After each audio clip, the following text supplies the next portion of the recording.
오늘은 야베스는 귀중한 자라 6번째 말씀을 증거하는 날입니다. 우리는 그동안 야베스의 기도에 대해서는 잘 알았는데요, 과연 그 기도를 드렸던 야베스는 누구인가는 잘 몰랐습니다. 그래서 지난 5주간에 걸쳐서 그 야베스가 과연 어떤 사람인가라고 하는 것을 알아보았습니다.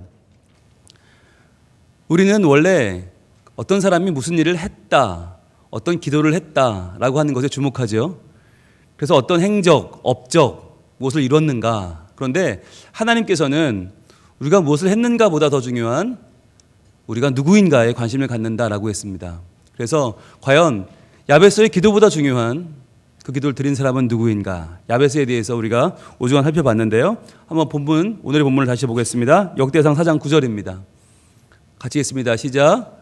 야베스는 그의 형제보다 귀중한 자라. 그의 어머니가 이름하여 이르되 야베스라 하였으니 이는 내가 수고로이 낳았다 함이었더라. 아멘. 여기에는 부정적인 정보들도 있고 긍정적인 정보도 있다라고 했습니다. 그의 어머니가 이름에 낳았다, 야베스라, 고통이라. 그리고 내가 수고로이 낳았다. 그는 아마도 나면서부터 장애가 있었을 것이고 생명의 위협을 받았을 것이고 어머니의 생명도 위협했던 그런 아들이었을 것이다 라고 하는 것을 우리는 살펴봤습니다. 그러면서 그럼에도 불구하고 그를 귀중하다라고 말씀해 주시는 니크바드, 존귀한 자, 영광스러운 자라고 말씀해 주시는 하나님의 음성에 귀 기울였습니다. 그러면서 그가 이렇게 심한 장애와 어려움을 가지고 태어났는데 어떻게 귀중한 자가 될 수 있을까? 지난주에 우리는 그 힌트를 역대상 2장 55절에서 발견할 수 있었습니다. 같이 한번 볼까요? 역대상 2장 55절 같이 읽겠습니다. 시작. 야베스에 살던 서기관 종족 곧 디랏 종족과 시므앗 종족과 수갓 종족이니 이는 다 레갑 가문의 조상 함맛에게서 나온 겐 종족이더라 라고 했습니다. 야베스가 사람 이름이었는데 이제 어느덧 지역 이름이 됐죠. 야베스에 살던 서기관 종족들. 서기관은 하나님의 말씀을 적어내리는 사람들이라고 했습니다. 그들은 레갑 가문이라고 했는데 레갑 족속은 하나님 앞에 신실하게 살고자 다짐한 사람들. 그래서 그냥 포도주를 먹지 않는 정도가 아니라 포도밭을 갖지 않고 집도 짓지 않고 종자도 갖지 않는 사람들. 그래서 소유 없이 살아가는 완전히 무소유의 삶을 살아가는 사람들이라고 했습니다. 그런데 그 레갑 가문이 어떻게 땅을 갖게 되었을까? 어떻게 야베스라는 땅을 갖게 되었을까? 아마도 그 야베스라는 땅을 준 사람이 야베스지 않을까? 그러지 않으면 자기 땅 이름을 고통, 고난, 고생이라고 이름을 지을 이유가 없는 것이죠. 그래서 아마도 야베스가 이 땅을 주지 않았겠는가? 그래서 야베스가 그의 인생의 전반전은 불행한 사람, 아픈 사람, 곤란한 사람, 인생의 끝자락을 달리는 라스트맨으로 살았지만 그러나 그의 후반전은 하나님의 영광을 위하여 자기의 삶을 드린 사람, 하나님과 사람 앞에 칭찬 듣는 퍼스트맨의 삶을 살지 않았을까라고 하는 이야기를 지난주에 우리 나눴습니다. 오늘은 여기서 한 걸음 더 나아가 보겠습니다. 그렇다면 오늘 이 2장 55절의 힌트가 말해주는 마지막 부분을 볼까요? 겐 종족이더라. 이렇게 마무리가 됩니다. 겐 종족이다. 야베스에 살던 서기관 종족, 디랏 종족, 시므앗 종족, 수갓 종족이 다 레갑 가문의 조상 함맛에게서 나온 겐 종족이다라고 말을 맞춰요. 그런데 그럼 겐 종족이 누군가라고 하는 거예요. 과연 왜 야베스는 겐 종족에게 땅을 주었는가? 많은 성경학자들은 그렇게 예측을 합니다. 아마도 야베스가 겐 종족이 아니겠는가?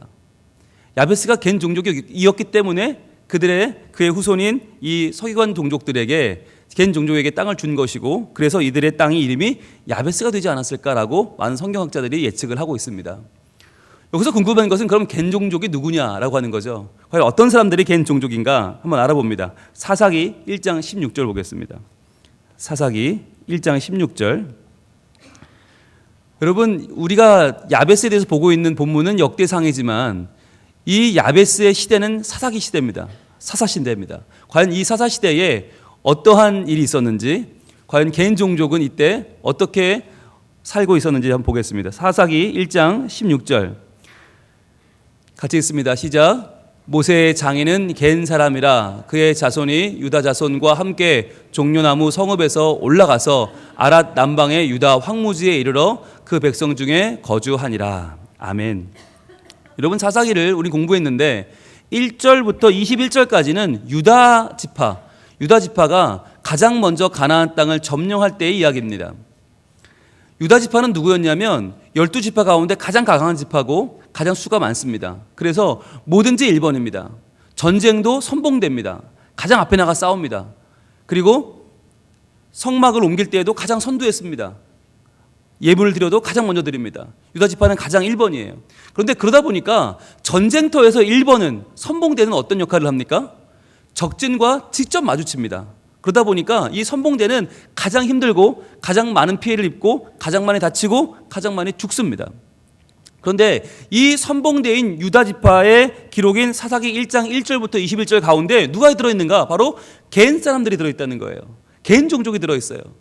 겐 사람이 누구냐면 모세의 장인은 겐 사람이라 그랬죠. 모세의 장인이 누굽니까? 이드로라고도 하고 직책명은 르우엘이라고도 합니다.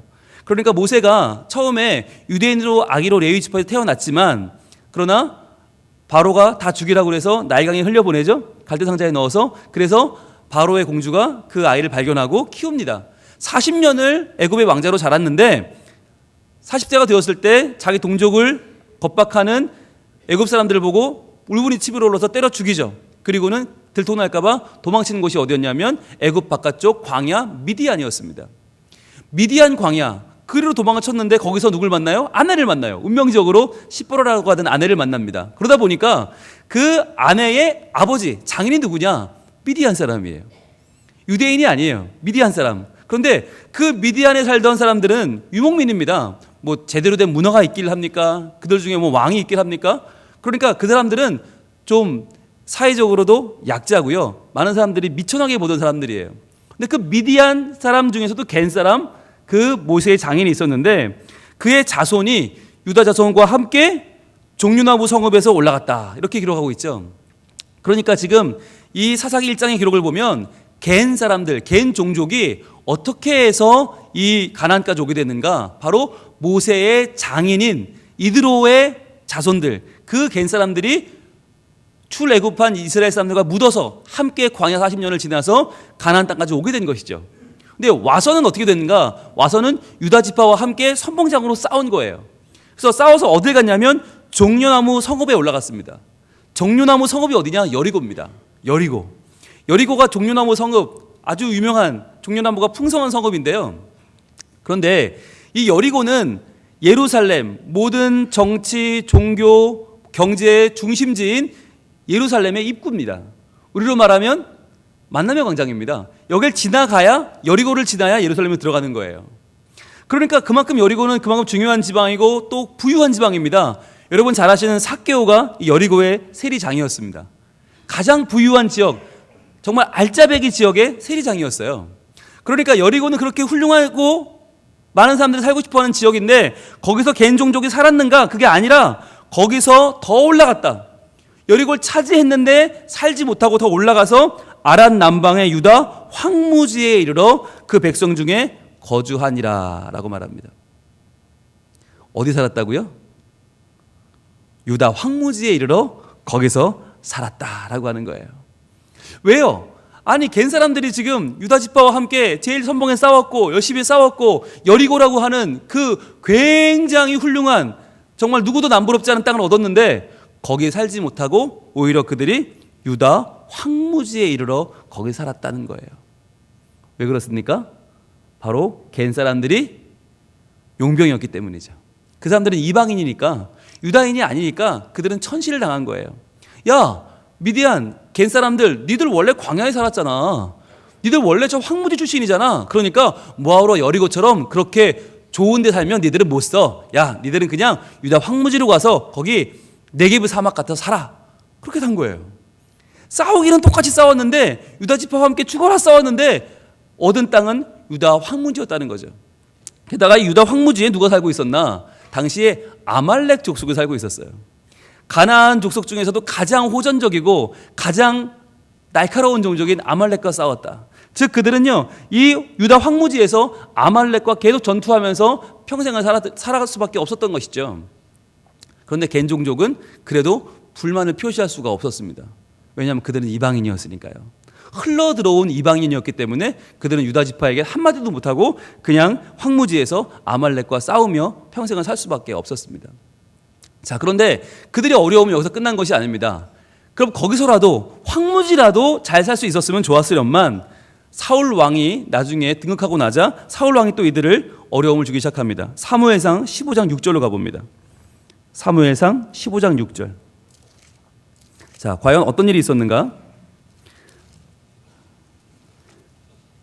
아시는 것처럼 사울은 왕이 되었지만 하나님과 백성들에게 인정을 받지 못했습니다. 그러자 그는 뭔가 전공을 세워야겠다고 생각을 합니다. 그래서 그 당시에 말썽을 부리던 아말렉 족속을 칠 계획을 세웁니다. 그리고는 아말렉 족속을 치러 이제 네게부 사막으로 진격하기 전에 이렇게 합니다. 사무엘상 15장 6절 같이 읽습니다. 시작. 사울이 겐 사람에게 이르되 아말렉 사람 중에서 떠나가라. 그들과 함께 너희를 멸하게 될까 하노라. 이스라엘 모든 자손이 애굽에서 올라올 때에 너희가 그들을 선대하였느니라. 이에 겐 사람이 아말렉 사람 중에서 떠나니라. 아멘. 자, 보세요. 사울이 지금 이 말씀만 보면 굉장히 선대하는 것처럼 보이죠. 사울이 겐 사람에게 이르되 아말렉 사람 중에서 떠나가라. 그들과 함께 너희를 멸하게 될까 하노라. 자, 그들을 이제 멸하러 가는, 전쟁을 치르러 가는데 니들이 먼저 피하라는 얘기죠. 빠져나가라는 얘기죠. 그런데 이것은 좋게 보면 그렇지만 결국 무슨 얘기입니까? 지금 살고 있는 지역을 떠나라는 얘기예요. 겨우겨우 자리를 잡았는데 목숨 걸고 싸워서 겨우 얻은 땅이 황무지였고 그 황무지에서라도 좋으니 살겠다고 했는데 아말렉과의 전투를 하며 살았는데 그 아말렉을 칠 테니 너희는 떠나라. 그나마 뭐라고 그래요? 이스라엘 모든 자손이 애굽에서 올라올 때에 너희가 그들을 선대하였느니라. 즉 함께 힘을 모아 싸웠던 옛날 정리를 봐서 내가 시혜를 베풀어 줄 테니까 그냥 떠나라는 얘기예요. 어디로 가라는 이야기도 없어요. 어디가 살라는 이야기도 없어요. 그냥 떠나라는 거예요. 그랬더니 어떻게 했어요? 이에 겐 사람이 아말렉 사람 중에서 떠나니라. 왜요? 힘이 없으니까. 아무 힘도 없고 그냥 이렇게 하라면 이렇게 하고 저렇게 하면 저렇게 하고 겐 사람들은 이때 아무 힘도 없었단 말이에요. 아무 종족이 힘이 없어요. 그러니까 살던 땅 한 평이 없고 한때기도 유지를 못하고 그걸 주장하지 못하고 떠나갔어요. 그런데 놀라운 것은요, 이렇게 해서 떠나갔던 그들이 어떤 사람들이 되었습니까? 보통 이렇게 떠나가면 어떻게 되죠? 화적대가 됩니다. 이렇게 떠나가면 도적대가 됩니다. 아니면 불황화가 됩니다. 그런데 그게 아니라 이 겐 종족 사람들이 오늘 역대상 2장 55절에 보면 서기관들이 되었어요. 서기관. 하나님의 말씀을 기록하는 서기관. 그러니까 하나님의 말씀을 얼마나 사모했는지 그 율법을 사모하여 율법을 한자 한자 기록하면서 후대에게 그 말씀을 증거하는 서기관 그룹이 되었다는 거예요. 놀라운 일이 아닐 수 없습니다. 여러분, 이 겐 종족 분명히 자신의 이익을 추구하고 싶은 인간의 본능이 있지만 그것을 주장할 수 없는 사람들, 흘러 들어온 외부 사람들, 아무것도 할 수 없는 사람들, 자기를 보호해 줄 사람이 없는 사람들, 약한 사람들, 사회적인 약자들. 어찌 보면 그들은 삶이 너무나 불안했고 불안정했고 아마 두려움 그 자체였을 것입니다. 그런데 어떻게 그들이 하나님의 말씀을 사모해서 그 말씀을 적는 서기관이 되을 수 있었을까? 이것은 참 불가사의한 일입니다. 여러분, 우리가 이 야베스라는 사람에 대해 점점 알게 되는데 알면 알수록 너무 신비하지 않습니까? 야베스는요, 아마도 태어나면서부터 어머니와 자신의 생명을 위협했으니까 아마도 장애가 있었을 것입니다. 그의 삶은 신체적인 장애와 함께 했습니다. 그런데 그것만이 아니라 그는 유다 종족도 아니고 흘러 들어온 겐 종족, 즉 사회적으로도 장애인이었습니다. 신분상으로도 장애인이었다고 하는 것이죠. 누구도 그를 지켜줄 수가 없고 한 떼기의 땅도 보증받을 수 없는 사람이었다. 그런데 그랬던 겐 종족, 아마도 겐 종족의 한 사람이었을 그 야베스는 어떻게 해서 그렇게 훌륭한 기도를 드리는 사람이 될 수 있었을까라고 하는 것입니다. 그것이 바로 하나님께서 그를 리크바드, 존귀한 자, 영광스러운 자라고 불러주시고 그를 받아주셨던 하나님의 은혜 때문이죠. 여러분, 오늘날 우리를 한번 보십시오. 우리를 보시면 다 멀쩡해 보입니다. 그러나 우리에게는요, 장애가 있습니다. 그것은 물질적인 장애일 수도 있습니다. 원하는 것을 할 수 없는, 일찌감치 포기해버릴 수밖에 없는 우리 물질적인 장애가 있죠. 그리고요, 우리는 앞날의 장애가 있습니다. 내일을 알 수 없다는 것이죠. 많은 청년들이 지금 좌절하는 이유가 무엇입니까? 부모님들은 그렇습니다. 예, 우리는 너희 때 더 가난했어. 우리는 너희 때 더 힘들었어. 우리는 피죽도 못 끓여 먹었어. 니들은 그렇게 잘 먹으면서 맨날 고기 먹으면서 무슨 난리야. 치킨 피자 맨날 먹잖아. 그렇게 말씀하시죠? 청년들은 뭐라고 그래요? 속이 썩어 나갑니다. 당장 어디 학교를 가야 될지, 어떤 직장을 가야 될지, 누구랑 결혼해야 될지, 어떻게 애를 낳아야 될지 너무 막막한 거예요. 앞날에 보이지 않는 우리의 삶, 당장 내가 꿈꿀 수 없는 우리의 인생은 결국 우리를 장애로 몰아가고 있지 않습니까? 그런데 이 야베스는 신체적인 장애를 뛰어넘어서, 그리고 그가 만날 수밖에 없었던 사회적인 신분의 한계를 뛰어넘어서 어떻게 그런 정말 아름다운 기도를 드릴 수 있었을까요? 우리는 여기서 한 가지 생각을 해보려고 합니다. 여러분, 중국 14억 인구가 있습니다. 중국 14억 인구 중에서 가장 재능 있는 사람을 뽑으라면 누굴 뽑을 수 있을까요? 그런 대회가 있습니다. 대회가 있는데요. 여러분, 갓 탤런트라고 하는 이 시리즈를 아실 텐데, 아메리칸 갓 탤런트로 시작해서 그것이 우리나라에 와서는 코리안 갓 탤런트가 됐고요. 뭐 영국에서는 브리티시 갓 탤런트, 쭉 전 세계마다 있는데 그 중에 차이니즈 갓 탤런트라는 대회가 있습니다. 그러니까 뭐든지 좋으니까 모든 재능을 다 발휘하는 거예요. 그럼 그 중에서 제일 재능 있는 사람을 뽑는 대회예요. 중국에서 그 대회가 열렸는데 차이니즈 갓 탤런트에서 우승을 차지한 사람, 14억 중국인 중에서 가장 훌륭한 재능으로 꼽힌 사람을 여러분께 소개해드리도록 하겠습니다. 영상 보시죠. 掌声有请中国达人秀总决赛最后一位选手刘伟。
She's one other summer. She's with another man, but I want to sing. 수반탄장 갈라. You're beautiful. You're beautiful. You're beautiful. It's true. I saw your face in the crowded place. And I don't know what to do, 'cause I'll never be with you.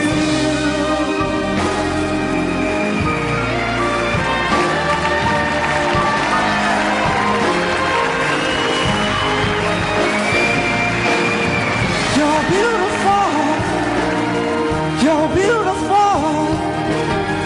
You're beautiful. It's true. I saw your face in the crowded place, and I don't know what to do, 'cause I'll never be with you.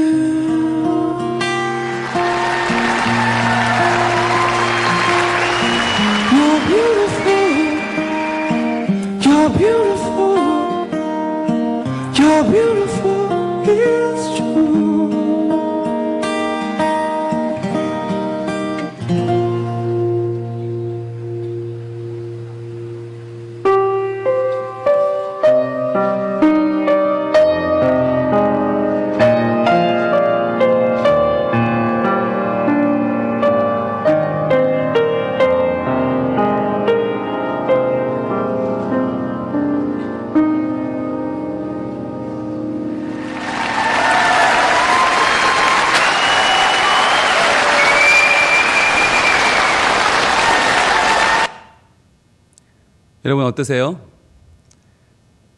발가락으로 피아노 건반을 두드리는 피아니스트. 비록 투박하지만 그의 음악은 열 손가락으로 들려주는 음악보다 더 우리의 마음을 잔잔한 감동으로 이끌어갑니다. 이 류웨이는 10살까지는 아주 평범한 소년이었어요. 그런데 숨바꼭질을 하다가 그만 고압 전선에 감전돼서 양팔을 잃어버리고 맙니다. 그리고는 죽으려고 여러 번 시도를 하다가 죽을 수 없지. 나도 생명인데. 그리고는 그의 몸을 이용해서 수영을 시작했습니다. 장애인 수영 선수가 돼서 수많은 대회에서 우승을 했습니다. 그런데 2008년도 베이징 장애인 올림픽을 앞에 놓고 준비하다가 그는 건강이 악화되었어요. 이제는 몸도 쓸 수 없게 된 거예요. 팔도 잃어버렸는데 몸도 쓸 수 없어요. 절망하는 그 자리에서 그는 발가락은 살아있구나. 아직 살아있는 발가락으로 피아노를 연주하기 시작합니다. 그러면서 그는 이 대회 결승에서 부른 노래 기억하세요? 제목이 뭐였는지 기억나세요? You are beautiful. You are beautiful. 이 노래를 자신에게 불러준 거예요. 류웨이, 넌 아름답다. 너 굉장히 아름답다. It's true. 이게 진실이야. 이걸 믿어. 넌 아름다워. 넌 팔이 없지만, 너는 몸도 쓸 수 없지만 너에게는 발가락이 있잖아. 넌 아름다워. 넌 아름다워. 라고 본인에게 노래를 들려주면서 계속해서 꿈을 키운 거예요. 그렇게 해서 14억 중국 인구가 다 도전한 Chinese Got Talent에서 우승을 차지했습니다. 여러분, 과연 우리는 어떻습니까? 우리에게는 팔도 있고요, 몸도 있어요. 그리고 발가락도 있어요. 그런데 우리는요, 우리 자신에게 You are beautiful, You are beautiful, It's true 라고 말해주고 있습니까? 과연 우리는 아름답다고, 우리는 완벽하다고, 할 수 있다고, 나는 하나님의 사람이라고 지금 외치고 있습니까? 그것을 미처 모르고 살아가는 우리를 위해서 예수님이 오십니다. 예수님이 오십니다. 예수님이 오십니다. 그것이 바로 대림절입니다. 성탄절을 앞두고 예수님의 오심을 왜 4주간 계속 기다립니까? 어차피 오실 텐데요. 이 4주 시간 동안 우리가 매주 다시 한번 확인하는 거예요. 네가 얼마나 소중하면 너를 위해서 예수님이 오시겠니? 네가 얼마나 아름다우면 너를 살리려고 내가 너에게 다가가겠니? You are beautiful. You are beautiful. It's true. 네가 아무리 약해도, 네가 아무리 장애가 있어도, 네가 아무리 신분이 완전치 않아도, 네가 흘러온 갠 종족이라 할지라도, 네가 태어나면서부터 너의 건강과 부모의 건강을 해칠 수밖에 없었던 그런 운명일지라도, 그래서 이름조차 야베스, 고통과 고난과 아픔과 고생일지라도 나는 너를 위해서 너에게 다가온다고 하는 하나님의 은혜의 메시지가 바로 대림절인 것입니다. 여러분, 대림절 초가 4개 있는데요, 가운데 있는 성탄초 흰색을 제외하면 4개인데 한 주에 하나씩 키지 않습니까? 근데 오늘은요, 희한하게도요, 분홍색 초를 밝히는 날이에요. 왜일까요?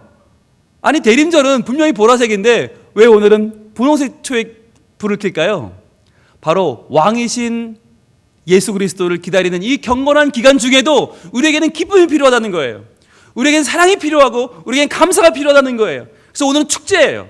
분홍색 초를 밝히는 오늘은 하나님이 나와 함께 하신다는 것을 만방에 알리는 축제입니다. You are beautiful. 여러분은 아름답습니다. 아무리 내일을 알 수 없는 우리들, 부족하고 연약한 삶을 살아가고 있지만 우리는 You are beautiful, it's true. 하나님은 우리를 아름답다 하시고, 하나님은 우리가 완전하다 하시고 완벽하다 하시고 그런 우리를 사랑하며 구원하겠다 말씀하십니다. 여러분, 우리에게는요, 약점이 없는 사람이 아무도 없어요. 장이 없는 사람이 없고요, 우리에게는요, 부족함이 없는 사람이 없어요. 근데 중요한 건 그것을 어떻게 볼 것이냐 하는 거예요. 성경은 우리에게 이렇게 말합니다. 고린도후서 12장 9절 보겠습니다. 고린도후서 12장 9절에서 사도 바울은 이렇게 고백합니다. 사도 바울도요, 정말 부족하게 많았던 사람이에요. 너무너무 힘든 인생을 살았어요. 그래서요, 정말 자신의 약함을 여러 번 변명한 바가 있어요. 그런데 그러던 끝에 그는 이렇게 고백합니다. 고린도후서 12장 9절, 신약 299쪽에 있습니다. 우리 같이 읽습니다. 시작. 나에게 이르시기를 내 은혜가 내게 족하도다. 이는 내 능력이 약한 데서 온전하여 짐이라 하신지라. 그러므로 도리어 크게 기뻐함으로 나의 여러 약한 것들에 대하여 자랑하리니 이는 그리스도의 능력이 내게 머물게 하려 함이라. 아멘. 여러 번 기도했어요. 하나님, 저 너무 약해요. 어떻게 하면 좋아요? 저 이렇게 약한데 어떻게 하나님의 일을 합니까? 가슴을 치며 기도하는데요, 하나님 그러셨다는 거예요. 나에게 이르시기를 내 은혜가 내게 족하도다. 이는 내 능력이 약한 데서 온전하여 짐이라. 네가 약하기 때문에 나의 능력이 너에게서 온전하여질 것이야. 내 은혜는 너에게 충분해. 너에게 충분해. 너는 아름다워. You are beautiful 말씀하셨다는 거예요. 그러므로 이제 어떻게 해요? 도리어 크게 기뻐함으로 나의 여러 약한 것들에 대하여 자랑하리니. 이제 자랑한다는 거예요. 나는 이렇게 약하고 난 이렇게 약하고 난 이렇게 약하다 자랑한다는 거예요. 왜요? 이는 그리스도의 능력이 내게 머물게 하려 함이라. 내가 온전하면요, 내가 다 가지면요, 내가 약함이 없으면요, 하나님의 능력이 임하지 않아요. 그런데 이제는 나의 약한 데서 온전해짐을 믿기 때문에 나의 약함을 자랑하겠다는 거예요. 나는 배운 게 없고 난 가진 게 없고 나는 미래가 없어요. 괜찮아요. 그래도 나는 하나님이 계시니까 나에게는 하나님이 나의 미래요, 나의 자랑이요, 능력이 되시는 줄 믿습니다.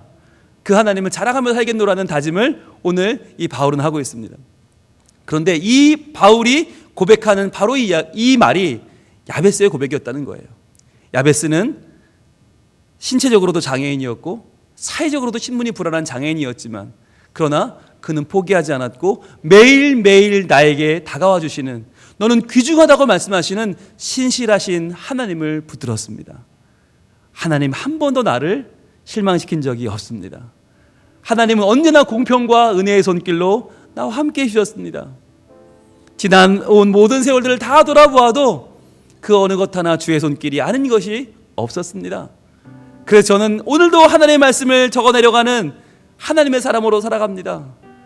나는 연약하지만 내 약함 가운데 하나님이 계십니다.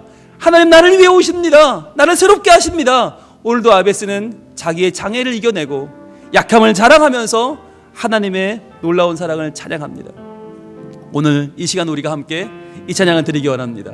오 신실하신 주, 오 신실하신 주, 아무리 나는 약해도 나는 부족해도 이러한 나를 사랑하시고 나를 불러일으키시며 다시 한번 나에게 하나님의 은혜를 부어주시는 분, 나에게 사명을 맡겨주시는 그 하나님이 내 하나님이십니다. 그 신실하신 하나님을 함께 찬양합니다. 하나님 한 번도 나를, 하나님 한 번도 나를 실망시킨 적이 없습니다. 실망시킨 적 없으시고 언제나 공평과 은혜로, 언제나 공평과 은혜로 나를 지키셨네. 지나온 모든 세월들, 지나온 모든 세월들 돌아보아도요, 돌아보아도 그 어느 것 하나 주의 손길, 그 어느 것 하나 주의 손길 안 미친 것 전혀 없네. 우리 함께 고백합시다. 오 신실하신 주, 오 신실하신 주, 오 신실하신 하나님, 오 신실하신 주, 내 너를 떠나지도 않으리라, 내 너를 떠나지도 않으리라, 내 너를 버리지도 않으리라. 약속하셨던 주님,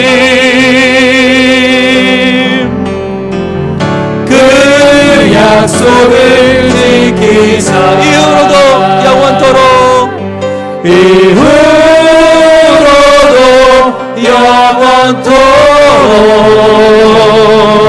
나를 지키시리라 확신하. You are beautiful. 주님 말씀하십니다. 오 신실하신 주, 오 신실하신 주, You are beautiful, it's true.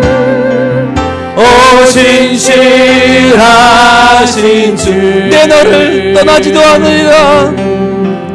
내 너를 떠나지도 않으리라. 내 너를 버리지도 않으리라. 약속하셨던 주님, 그 약속을 지키시는 하나님, 그 약속을 지킨 이후로도 영원토록, 이후로도 영원토록 나를 지키시리라 확신하네. 아멘. 그렇습니다. 약함 투성이고요, 장애 덩어리고요, 불안함 덩어리고요, 두려움 덩어리지만 그러한 나를 떠나지 아니하시는 주님, 그러한 나를 받아주시는 주님, 그러한 나를 오늘도 귀중하다 말씀하시는 바로 그 하나님이 계십니다. 이 시간에 우리와 함께 그 주님을 바라보며 나아갑시다. 나를 위해 이 땅에 오신 예수님, 저에게 이 시간 오셔서 나의 약한 마음 강하게 하시고 무너진 나의 마음을 일으켜주시고 다시 한번 하나님의 사람으로 온전케 서게 하여 주시옵소서.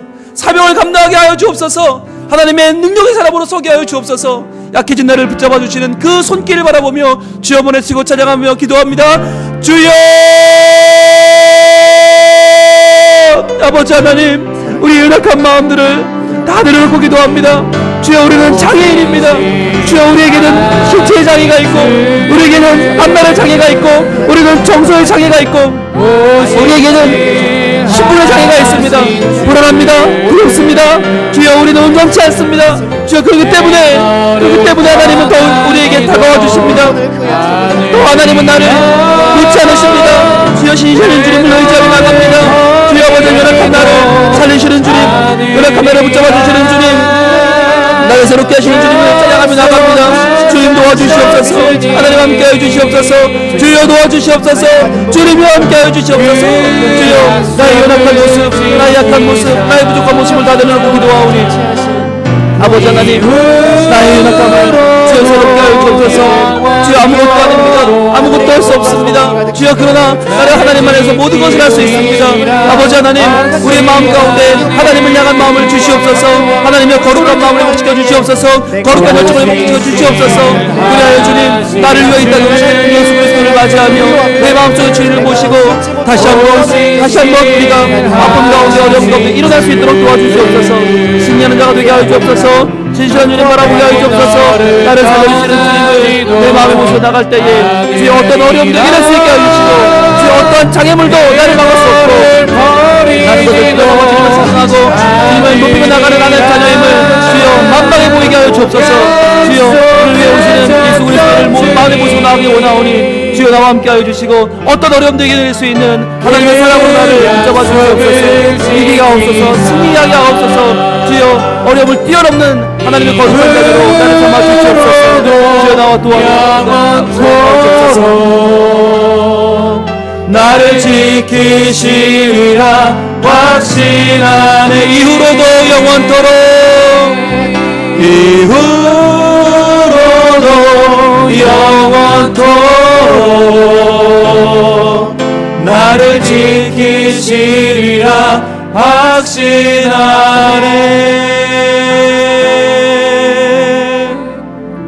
하나님 감사합니다.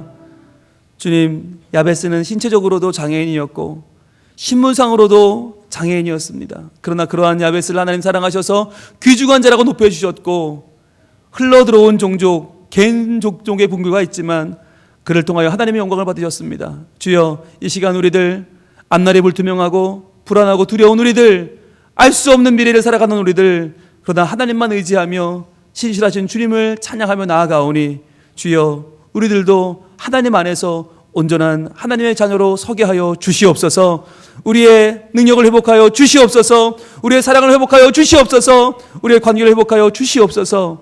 그래야 우리에게 오시는 예수 그리스도로 말미암아 참 기쁨을 회복하게 하시고 주의 능력 가운데 다시 한번 주의 자녀로 우뚝 서는 저희 모두가 되게 하여 주시옵소서. 예수님 이름으로 기도합니다. 아멘.